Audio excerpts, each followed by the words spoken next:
सुरगाणा तालुक्यातील वांगणवाडा परिसरात सकाळपासूनच ढगाळ वातावरण निर्माण झाले होते. सोमवारी 13 मे रोजी सकाळी 11 वाजता विजेंच्या कडकडाटासह वादळी वाऱ्यासह अवकाळी पाऊस सुरू झाला. वांगणपाडा, बारे, आंबेवाडा, हस्ते, म्हैसमाळ या परिसरात जवळपास 30 ते 40 मिनिटे अवकाळी पावसाच्या सरी कोसळल्या.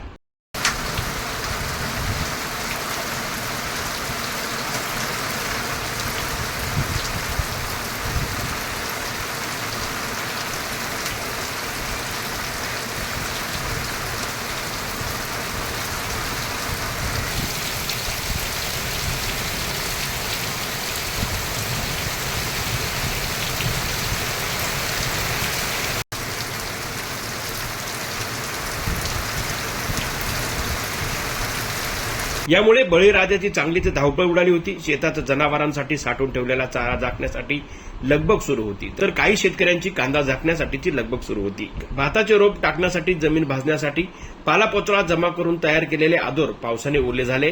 त्यामुळे आता ते सुकल्याशिवाय जमीन भाजता येणार नाही. जनजागर मराठीसाठी मनोहर जाधव, हदगड प्रतिनिधी.